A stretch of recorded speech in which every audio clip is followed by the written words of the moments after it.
이게 인간의 본성 때문인 것 같아요. 이제 사람의 이제 본성이 두 가지가 크게 있는데 하나는 긍정적인 특성, 하나는 부정적인 성향이잖아요. 네. 이제 그 양극단이 있는데 둘 다 심하면 이제 파산하는 것 같아요. 사건 진행 중에 돌아가신 분, 예.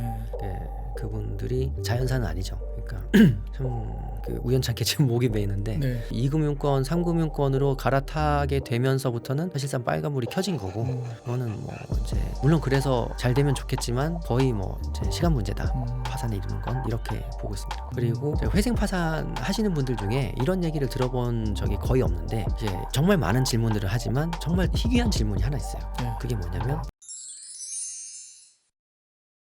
자, 여러분 안녕하세요. 혹시 인생에서 뭔가 완전히 무너져버린 그런 경험들 있으실 수 있죠. 그런데 그게 뭐 사람에서 그럴 수도 있고 관계에서 그럴 수도 있고 아니면 재정적인 거에서 그럴 수도 있습니다. 오늘 이 시간에 점심 약속에서 다룰 주제는 파산입니다. 아니, 파산이면 이게 너무 무시무시한 단어라서 이게 나랑 관계가 없는 거 아닌가? 관계가 없었으면 좋겠다라고 생각을 하실 수도 있지만 그런데 이제 파산이라는 게 꼭 경제적인 파산뿐만 아니라 뭐 인간관계나 여러 가지 면에서 좀 내가 생각한 것과 잘못되는 그런 부분들, 어려움에 빠진 부분들, 그런 부분들을 좀 폭넓게 생각해 보고자 오늘 파산에 대한 이야기를 해볼까 합니다. 10년 동안 이 도산 사건만 다루면서요, 사람들이 대한민국에서 사람들이 무너지는 순간을 가장 많이 보신 분이 아닐까 싶기도 합니다. 그래서 그 무너짐 속에서 어떤 패턴이 있고 또 그 무너짐을 극복하고 일어나신 분들은 어떤 패턴이 있는지 사실 우리가 궁금한 건 그런 거거든요. 우리가 또 무너지면 안 되니까 무너지기 전에 그 신호를 잡아서 그렇지 않게 하기 위해서 예방할 수 있는 그런 부분들까지 좀 폭넓게 파산을 넘어서 폭넓게 우리 인생에 적응해보는 시간을 갖도록 할게요. 자, 오늘 이 시간 좋은 수업이 되었으면 하고요. 바로 그 수업을 해주실 얼마 전에 파산 수업이라는 책을 내신 분이거든요. 박시영 변호사님을 모시고 이야기를 나눠보도록 하겠습니다. 네, 변호사님 안녕하세요. 안녕하세요. 네, 안녕하세요. 자기소개 좀 해주시죠. 네. 안녕하세요. 회생 변호사 박시영입니다. 저는 서초동에서 회생 파산 일을 주로 하고 있는 변호사입니다. 반갑습니다. 아유, 반갑습니다. 네. 이번에 파산 수업 책 내셨잖아요. 네. 그 책도 한번 소개를 간단하게 해주시죠.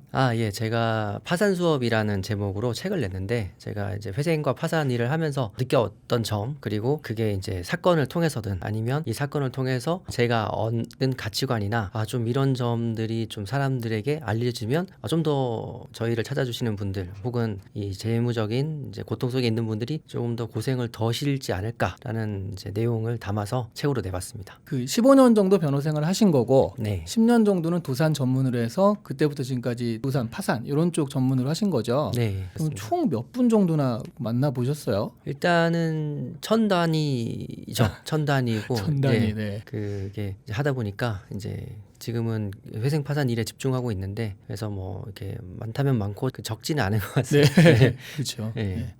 근데 사실 저도 파산을 한번 해본 적이 있거든요.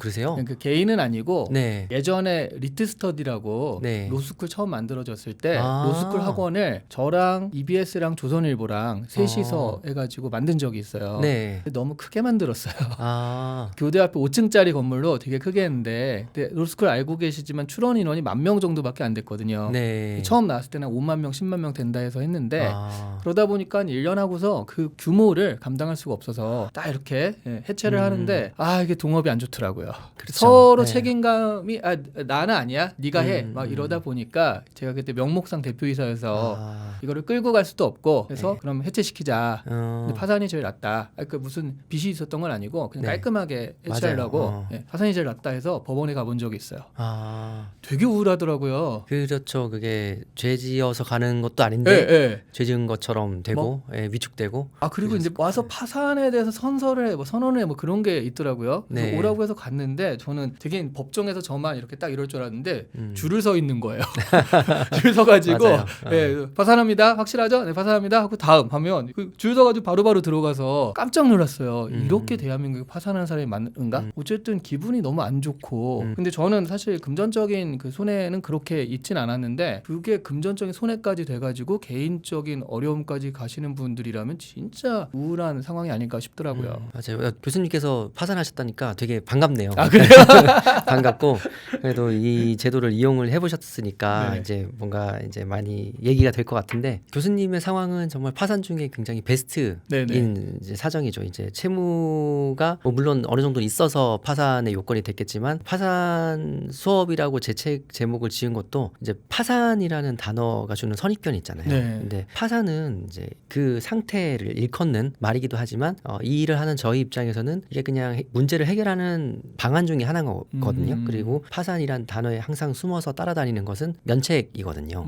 그래서 대표님도 교수님도 느끼셨겠지만 그렇게 법인을 그것도 법원을 통해서 공식적으로 해체하고 청산시킴으로써 이후에는 뒤따르는 문제가 없었잖아요. 그죠. 더 안 쌓이죠. 그러면. 네, 그러면은 이제 다 잊고 이제 과거를 흘려보내고 대신에 그 경험, 네. 동업은 하면 안 되겠다. 네네. 이런 그죠. 소중한 경험부터 이제 그것을 온전히 자기의 자산으로 무형적 자산은 남기고 유형적인 그런 이제 분비물이라고 해야 되나요? 네, 그런 것들은 다 흘려보내고 새 출발을 할 수 있는 이제 그런 아주 좋은 제도라고 생각을 합니다. 변호사님은 개인적으로 해보신 적은 없으신 거죠?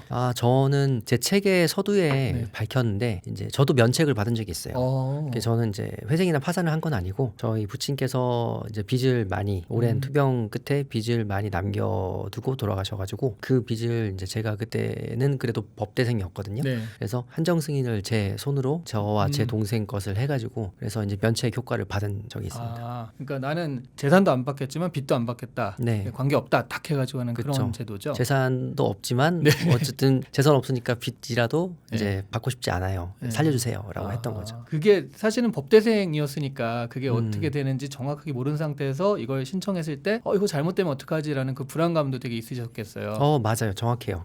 제가 뭐 교과서에서 배우고 뭐 했지만 네.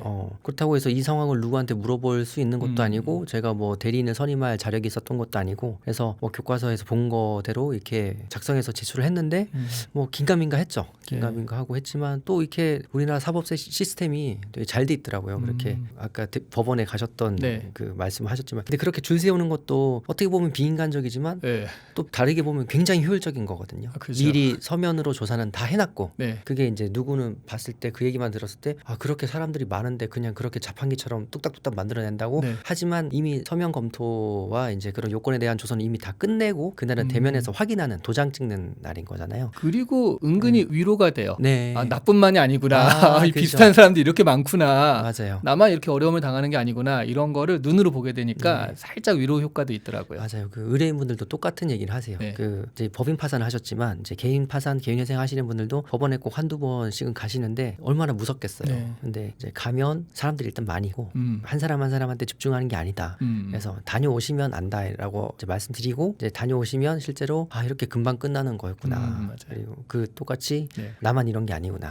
왜냐하면 다 숨어서 있잖아요. 그래서 이게 재밌는 얘기라고 뭐 할 수 있을지 모르겠지만 제가 유튜브 채널을 저도 운영을 하거든요. 네. 근데 그 유튜브 채널의 컨셉은 그거예요. 채널 제목이 그 회생 변호사 박시영 TV. 회생 변호사 박시영 TV. 네. 이게 컨셉은 사실 유튜브를 처음에 할 때는 좀 화제가 되고 좀 이제 소위 말하는 어그로를 왜냐면 네. 노출이 돼야 되니까 그렇게 해야 되지 않겠나 싶었는데 이제 입장을 바꿔서 생각을 해보면 가족한테도 지인한테도 얘기를 못하고 이게 직장이 알려질까봐 이제 전전긍긍 하시는데 그러니까 유튜브도 전철이나 이런 데서 볼 게 아니라 숨어서 맞아요. 밤에 네. 혼자 눈물 지으면서 볼 수밖에 없는 채널이잖아요. 그래서 이제 그렇게 숨어서 지내시다가 이제 법원이라는 양지에 와서 비로소 나만 이런 게 아니구나 하는 서로 간의 위안을 얻으시는 것 같아요. 그런 면에서 이번에 그 책 제목이 파산 수업이잖아요. 네. 제가 인터넷에 좀 찾아보니까 이거를 카페 같은 데서 보기가 되게 민망했다. 파산 수업 이렇고 그러니까 맞아요. 친구들이 그러다가 야 너 뭐 요즘 안 좋아? 하면서 그 책을 보는 것만으로도 되게 좀 파산자가 되는 듯한 그런 느낌이 있어가지고 네. 그 책 커버를 좀 다르게 이렇게 씌워야 될 것 같더라고요. 사실 책 제목은 사실 저는 개인적으로 이제 회생 수업이라고 하고 싶었는데 네. 회생이 좀 더 희망적인 거니까. 네. 근데 저희 출판사 사장님 네. 제가 존경하는 출판사 사장님께서 파산으로 가야 네. 이게 임팩트가 있다. 네, 저쪽에 계시죠 네. 지금. 네. 네.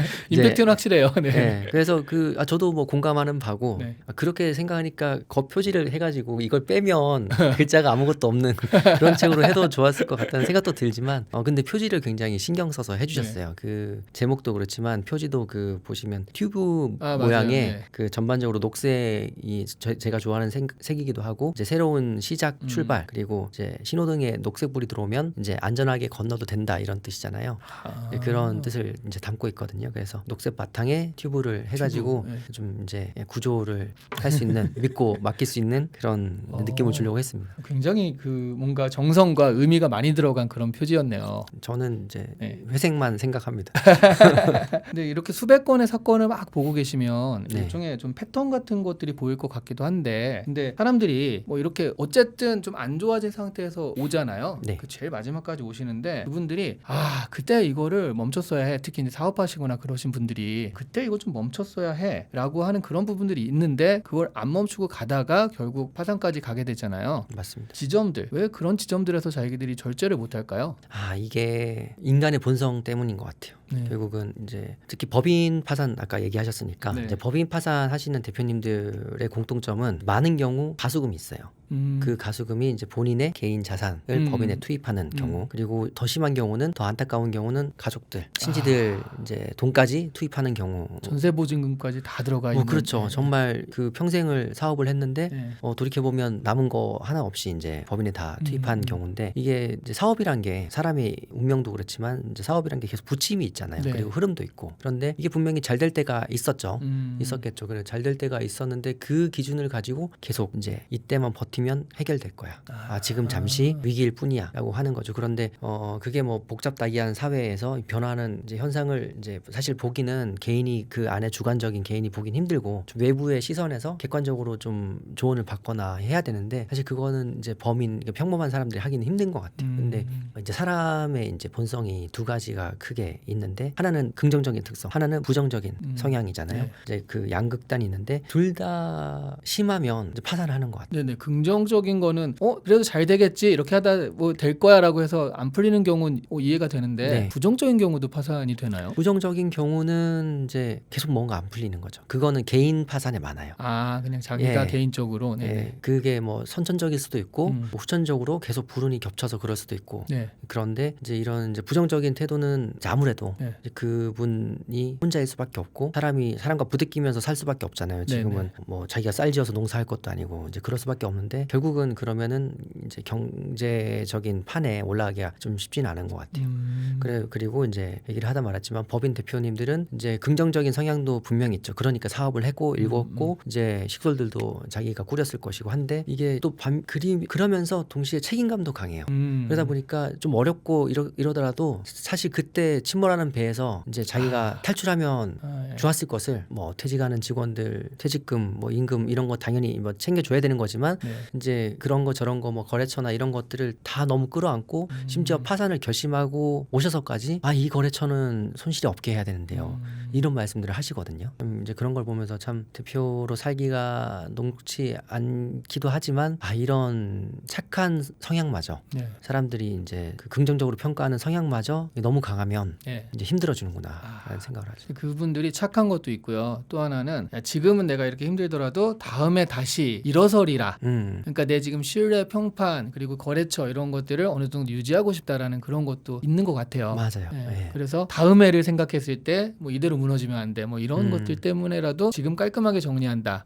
라고 하는데 근데 해보니까 그런 게 있더라고요. 그러니까 내 생각에는 요 정도면 끝나라고 하는 것보다 훨씬 더 딥하게 계속 뭐가 오더라고요. 그러니까 돈 들어가는 것도 그렇고 사람 문제도 그렇고 뭐 지금 여기 있는데 요 정도 하면 끝나겠지라고 생각해서 이렇게 준비를 하는데 훨씬 더 그 계속 오더라고요. 그러니까 자기가 컨트롤할 수 있는 게 아니다라는 그 생각이 들었어요. 네, 그리고 그 파산이란 현상조차도 외부의 시각으로 볼 필요가 있어요. 그러니까 이게 무슨 말이냐면, 파산이란 단어가, 그리고 그런 이벤트가 예전에는 흔치 않았는데 지금은 엄청 흔하거든요. 네. 누구나 회생 파산 제도를 알고 있잖아요. 그러다 보니까 이제 거래를 하는 분들도 거래처가 이제 회생이나 파산하는 것도 알고 있고, 그랬을 때 차라리 파산이란 이벤트를 공식적으로 띄우면 채권자들, 그와 거래하는 분들도 이거를 받아들이고 그에 따라 대책을 수립을 하거든요. 그리고 가장 크게 손해를 보는 금융기관의 채권자들도 금융기관 내부에서 그런 이제 그에 따른 상각 처리라든지 이런 절차를 밟는데, 그래서 이제 채무자가 그때는 힘들고 이거를 다 책임져야겠다고 생각을 하지만 의외로 파산을 선언하고 나서는 그게 또 다 이제 원만하게 흘러가거든요. 그게 또 이제 파산 제도를 설정한 이유기도 하고, 그래서 너무 그것을 이제 본인이 다 끝까지 끌어안고 가려다가는 제기를 하려고 해도 본인의 이제 체력이 남아 있어야 되잖아요. 너무 늦게 이제 결심을 하면 좀 많이 힘들죠. 그러니까 늦게 결심을 하는 이유가 파산이라고 했을 때 사회적 낙인이라든가 얘가 여기까진 가지 말아야지 이러다가 사실 그 전에 이걸 선제적으로 경제적으로 빨리 했으면 좀 더 가볍게 그렇죠. 또 회생하고 네. 더 이제 더 나은 걸로 갈 수 있었는데 그러지 말아야겠다 하고 가다가 그렇게 되는 거잖아요. 맞습니다. 그래서 일반인 그 평범한 사람한테 파산이라는 게 음. 정말 되게 무서운 단어 같은 그런 음. 느낌이 들거든요. 그렇죠. 마치 정과인 것처럼. 맞아요. 네. 네. 저희 사무실에 오시는 분들도 진짜 죄인처럼 오세요. 네. 본인이 결심을 했고 이제 희망을 찾아 오셨지만 네. 다 이제 어깨가 말려 있고 이제 낯빛이 어둡고 음. 이런 상태에서 오시는데 또 그래도 이제 뭐 확실한 해결책을 제시받으면 당장 그날 나가시는 길부터 얼굴이 편해지시고 혹은 그렇지 못하더라도 진행하는 도중에 만나면 또 굉장히 편해져 있으세요. 그러니까 그게 받아들이는 게 체계도 있지만 받아들이는 게 가장 먼저인 것 같아요. 아니 근데 그 정도로 많이 보셨으면 이렇게 지나가다가 그 얼굴빛이나 자세만 봐도 네. 아, 저 사람 요즘에 경제적 어려움이 있다 이런 거 바로 아실 수 있을 정도가 되지 않으세요? 그렇다고 뭐 얘기를 할 수도 있겠지만 네. 근데 요즘은 하도 핸드폰들을 보고 다니시니까 아, 다 이렇게 사람들이 다 부정. 비슷한 것 네, 같아요. 네. 네. 근데 그런 사람들이 여기 오기까지 사실은 어느 정도 이렇게 할 수 있는 것들이 있었을 것 같은데, 그러니까 빚이 슬쩍슬쩍 늘어가는 시기가 있잖아요. 그러니까 네. 파산까지 가기 전에. 네. 근데 그 늘어나는 시기에 사람들이 좀 공통적으로 하는 착각 같은 거가 대표적으로 뭐가 있을까요? 이게 좀 파산의 유형을 좀 나눠서 생각해 볼 필요가 네. 있는 것 같아요. 이게 제 책에도 썼지만 이게 급성 파산과 만성 파산이 있어요. 네. 이제 급성 파산은 이제 뭐 보이스피싱이나 음. 뭐 연내 보증이나 음. 뭐 사업 실패는 좀 세모지만 어쨌든 네. 그런 이제 명의대여라든지 이제 범죄 피해 같은 경우 아. 그러니까 그런 외부의 우연한 사고가 없었으면 이제 파산하지 않았을 분들인 거고 요즘에 주식 같은 거 빚내 가지고 네. 투자하다가 주식 떨어지면 아, 그것도 급성 파산이 그것도 되는 해당돼요. 거죠? 그러니까 네네. 주식은 사실 저는 이제 만성 파산이라고만 생각을 했는데 네. 최근에 레버러지 그 그렇죠. 사태 때문에 네. 이게 급성 파산에 해당하시는 분이 이제 많이 생겼어요. 네.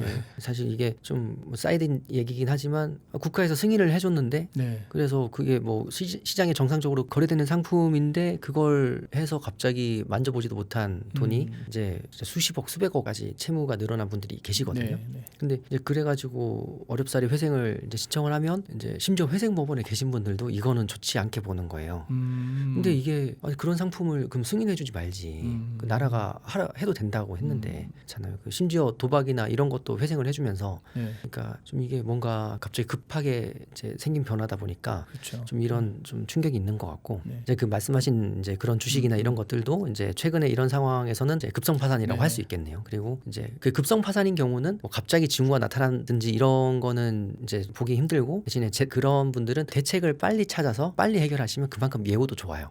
그리고 회생 파산 하시는 분들 중에 이런 얘기를 들어본 적이 거의 없는데 이제 정말 많은 질문들을 하지만 정말 희귀한 질문이 하나 있어요. 네. 그게 뭐냐면 뭔가요? 변호사님 저 회생 중에 저축을 해도 되나요? 이런 질문을 해요. 네. 근데 저축을 하기가 쉽지 않거든요. 왜냐하면 최저 생계비만 빼고 나머지를 전부 이제 변제에 투입하기 때문에 네. 그 회생을 하면서 저축을 한다는 게 쉽지 않은데 이제 이런 질문 하시는 분들은 다 급성 파산하십니다. 이분들은 바꿔서 말하면 그런 이벤트 불운한 사고가 없었으면 회생을 하지 않았을 분들이에요. 근데 이제 다시 돌아와서 만성 파산 얘기를 하면 네. 만성 파산은 결국 그거예요. 소비 습관. 버는 돈 이상으로 쓰거나 아니면 버는 돈에 관계없이 소비에 대한 관념이 없는 경우. 이런 분들은 뭐 주식을 투자해도 마찬가지일 거고 네. 주식 투자에도 절제가 필요할 텐데 이제 그런 게 없으니까 계속 이제 빚이 점점 늘고 그래서 1금융권에서 안정적인 이자를 예측 가능한 이자를 내다가 갑자기 대출이 안 되고 그러면 2금융권, 3금융권으로 갈아탈 수밖에 없는데 이자가 급격히 불어나잖아요. 네. 이러면 뭐 시간 문제죠. 그래서 2금융권, 3금융권으로 갈아타게 되면서부터는 사실상 빨간불이 켜진 거고 그거는 뭐 이제 물론 그래서 잘 되면 좋겠지만 거의 뭐 이제 시간 문제다. 파산에 이르는 건 이렇게 보고 있습니다. 근데 그 1금융권 안 돼서 2금융권 가고 3금융권 뭐 4채까지 가고 그러면서 왜 그렇게 될까요? 그러니까 이거를 갚을 수 없다라고 생각하는 그런 게 아닌가요? 그러니까 갚을 수 있을 거야라고 해서 하는 걸까요? 아니면 그냥 대책 없이 미루는 걸까요? 지금 이해가 안 되시죠? 네. 교수님. 그러면은 파산할 일이 없으신 거예요. 아 그래요? 그분들은 이게 사고 방식이 달라요. 그런 브레이크가 없어요. 네. 그래서 한 번 회생하거나 파산하신 분들이 또 하기 쉬워요. 그래서 저는 네. 이거를 뭐 제 생각뿐만 아니라 이거는 이미 선진국에서 네. 이제 검증된 얘기인데 연구로 검증된 얘기인데 경제 교육, 소비 교육이 성장기에 필수적으로 필요하다. 그게 없으면 그게 부재하면 결국은 이제 정상적인 경제 활동을 못 한다는 거거든요. 근데 이제 교수님도 정규 교과 과정을 정규 교육을 이제 정상적으로 밟으셨고 뭐 열심히 사셨잖아요. 네. 근데 학창 시절에 소비 교육에 대한 그런 건 없었죠. 없죠. 네, 네. 그냥 저축 많이 해. 우리 네. 어렸을 때는 그쵸. 뭐 그런 얘기 그 저축왕 뭐 네. 공책 주고 뭐 이런 것만 있었죠. 뭐 그랬다가 오히려 커서는 저축만 하면 바보야 약간 맞아요. 이런 분위기가 네, 되잖아요. 네. 그리고 빚을 다 내도록 만들고 네. 누구는 뭐 빚내서 뭘 했더니 아니면 뭐 꼭 그렇게 나쁜 예만 들 게 아니라 당장 집 살 때도 네. 빚을 안 내면 집을 살 수가 없잖아요. 맞아요. 다 빚쟁이를 만들어야지 집이 살 수 있도록 그렇게 집값이 돼 버리니까. 그렇죠. 이게 사실은 그런 교육이 성장기에 부재한 틈을 타서 네. 이제 사실은 빚을 내면서 돈을 버는 그 기관들에서 어떻게 보면 조장하는 측면도 있거든요. 그래서 이게 내공이 쌓여 있지 않은데 네. 이제 밖에서 두들겨 맞는 커가지고 그러니까 이게 오히려 부잣집 아이들이 더 검소하고 이제 그 경제 관념이 추철한 거는 이 소비 교육, 경제 교육이 오롯이 가정 경제 개별적으로 네, 네. 맡겨져 있다. 이 부분이 좀 큰 것 같아요. 그러니까 이게 갚을 수 있다라는 생각을 하는 게 아니라 그냥 일단 맞고 보자 해서 계속 돌리고 하다가 그렇게 되는데 그분들 생각은 경제가 돌아가는 게 아예 없다라는 거죠. 맞아요. 이걸 어떻게 벌어서 어떻게 갚는다 이런 생각 자체가 없다. 맞아요. 생각해 보니까 친구들 가운데서도 그냥 돈 좀 빌려줘 이런 친구들이 있잖아요. 그러니까 학창 시절부터. 예, 근데 얘한테 돈을 빌려주는 건 주는 것이다라고 생각을 하는 게 마음 편한 게 그렇게 돈을 빌리는 친구들이 잘 갚는 친구들이 많지는 않았던 것 같아요. 맞아요. 근데 그러다가 결국 쟤는 지금까지 친구였지만 몇 번 그렇게 빌려주고 못 받고 하다 보면 친구가 아니게 되잖아요. 네. 그러니까 이게 돈뿐만 아니라 이 파산까지 가게 되면 돈뿐만 아니라 다른 거 뭐 관계라든가 아니면 자신의 자존감 당연히 일상 같은 것들 그런 것들 잃는 것들은 굉장히 많을 것 같은데 그런 어떤 상실감 중에 제일 큰 게 어떤 상실감이에요? 이게 바로 드는 생각은 이제 네. 가족이 있으신 분들은 가장의 무게, 이제 자녀에 대한 책임감. 이게 정말 이게 상상도 하기 힘들 정도로 네. 쉽게 이제 말하기 힘들 정도로 되게 힘들어하시고요. 네. 그거를 근데 또 저는 또 그렇게 얘기를 해요. 그런 분들한테는 저도 부모님한테 제대로 된 뒷바라지를 못 받았다. 그리고 저뿐만 아니라 그런 분도 많다. 다 각자의 역할을 자기가 감내하면서 사는 것이다. 그러니까 혼자 짊어지지 마시라라는 말씀을 드리는데 사실 그거 말고는 또 답도 없잖아요. 네. 근데 이게 다 이제 그 책임감에서 비롯되고 그것을 혼자 다 감내해야 된다는 전제를 놓지 못하기 때문에 네. 더 힘들어하시는 거거든요. 그래서 이제 개인회생 할 때 이제 그런 질문을 많이 해요. 이제 혼자 이제 외벌이 가정이었단 말이에요. 그래서 아내라고 하면 그 배우자분은 오랫동안 전업주부로 있었어가지고 그러면 부양가족에 만약에 이분의 자녀가 둘이라고 하면 우리는 부양가족이 셋이니까 4인 가족의 최저생계비를 적용받아야 되는 게 아닌가라고 말씀하시는데 회생에서 그런 건 없거든요. 배우자도 독립적인 경제 활동이 가능하다고 전제를 해요. 그래서 이런 경우에 많아봐야 부양가족이 2명으로 책정이 돼요. 그 말인즉슨 그런 위기 상태가 이제 도래하면 다 비상 상태에서 이제 각자 돈을 벌어야 된다.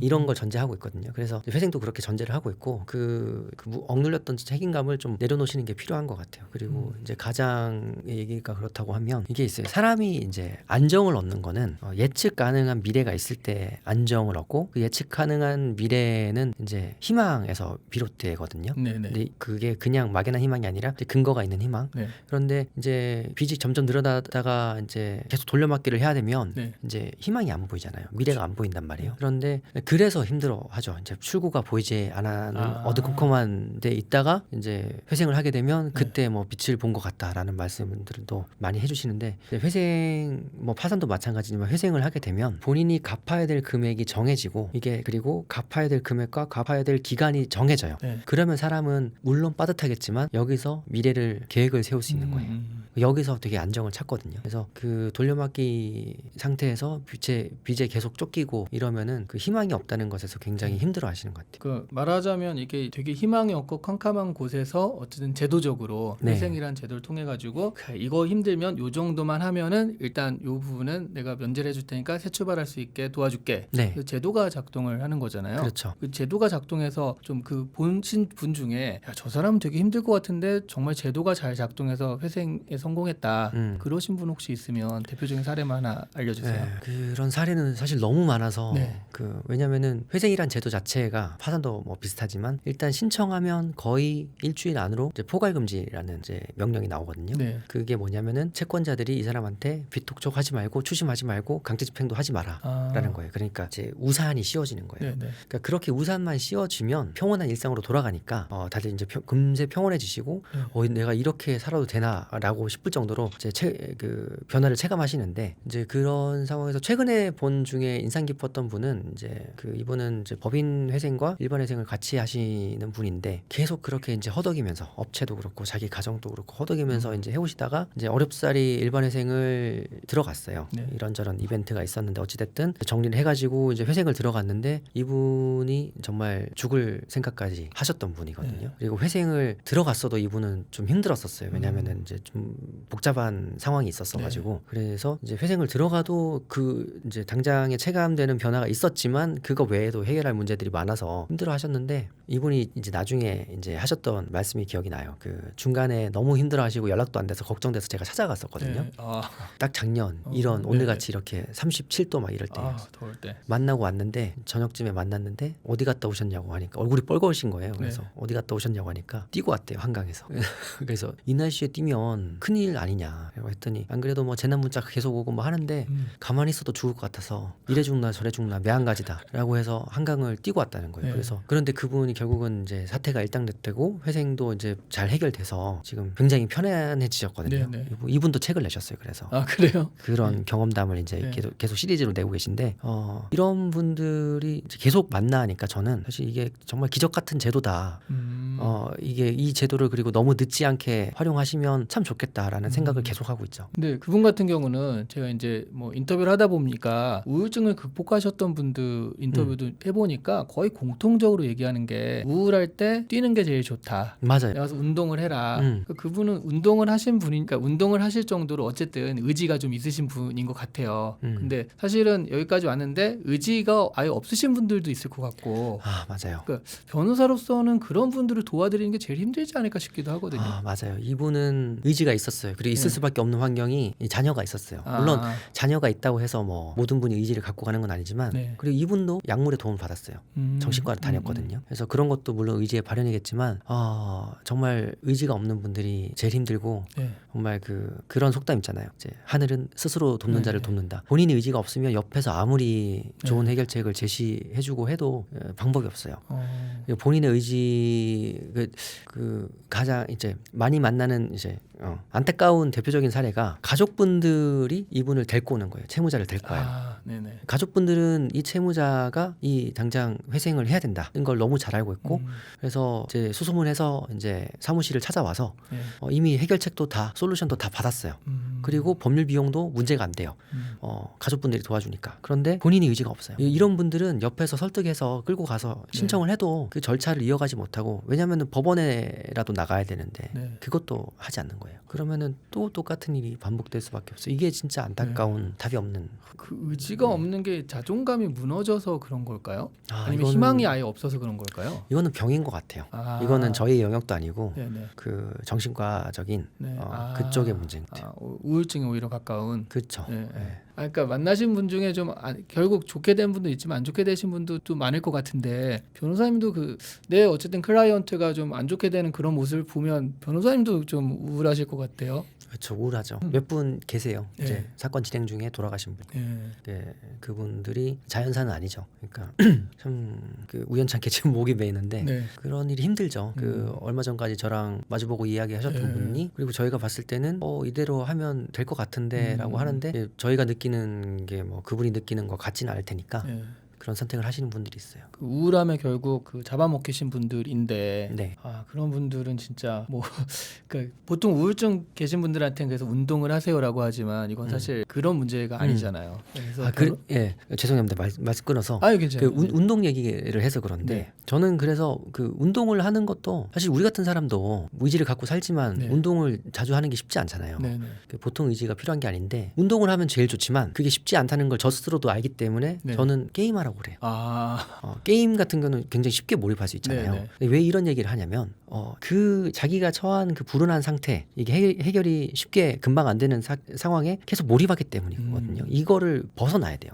이게 이제 뭐 그냥 이제 일반인으로 치면 이게 일이 되는 건데 이 답도 없는 거를 자꾸 일로 붙들고 있으면 당연히 더 우울할 거 아니에요. 그래서 저는 회생하시는 분들한테 너무 힘들어하시면 운동이 제일 좋고 그게 아니라면 게임이라도 하시라. 온라인 게임 뭐 크게 돈 안 들어가고 이렇게 하는데 하시라. 왜냐면 왜냐하면은 그렇게 되면 시간을 내 편으로 만들 수 있어요. 네. 회생이나 파산을 그 결심하시고 이 절차를 밟는 순간 시간이 자기 편이 되거든요. 네. 어찌됐든 시간이 필요해요. 이 사건을 끝내는 데까지는. 그런데 그 시간을 어쨌든 덜 우울하게 보내려고 하면 버티는 게 필요한데 네. 버티는 데는 재미가 있어야 되잖아요. 그러니까 게임이라도 하라. 뭐 독서나 운동을 하면 너무 좋겠지만 그렇다. 그리고 좀 다른 얘기인데 제가 이제 저도 연차가 좀 있고 하다 보니까 이제 변호사님들 중에 굉장히 열심히 사는 그 로펌을 운영하는 네. 이런 대표님들을 보잖아요. 대표 네. 변호사님들 선배님들 보면 이분들이 되게 웃긴 게 다 스포츠를 굉장히 열심히 하시는데 네. 스포츠를 뭘 하냐면 다 마라톤을 해요.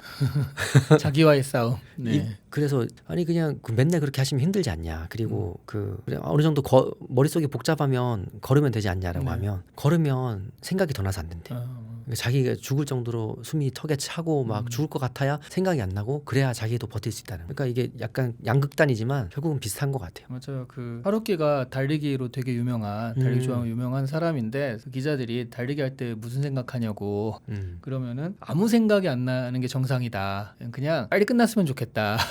언제 이 고통이 끝나나 이 생각만 한대요.